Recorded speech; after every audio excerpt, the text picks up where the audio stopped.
Kwaresma na po.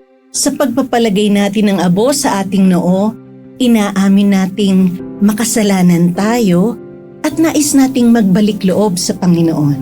Ang Kwaresma ay panahon upang magsimulang muli.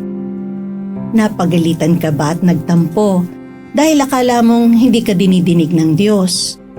Naiskandalo ka ba sa buhay ng mga Katolikong kilala mo? O ikaw ba mismo ang nagkamali at nagkasala at nahihiya ka na sa Panginoon?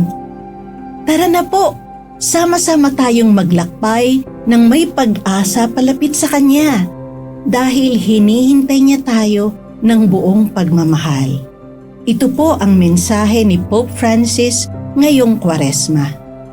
Isang paglalakbay ang buhay, kahit sanga-sanga man ang landas, maputik, makipot, madilim at maraming balakid.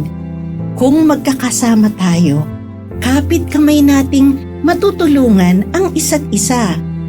Kapag may kasama, mas madaling bumangon sa pagkakadapa, di ba? Magsimulang muli at magpatuloy ng may pag-asa. Opo, sama-sama tayong manalangin, mag-ayuno at tumulong sa mga dukha sa 40 araw ng Kwaresma. Kapag sama-sama, mas madali nating matatalikdan ang mga bagay at pagkakataon na nagdadala sa atin sa pagkakasala. Pero, kaya ba nating makiisa sa ating pamilya, sa mga katrabaho, sa ating samahan? Maaari ba nating kalimutan ang ating sarili at mga comfort zones? Isinasama ba natin ang iba, lalo na yung mga nasa laylayan ng lipunan? Wala nawa tayong maiwanan sa daan.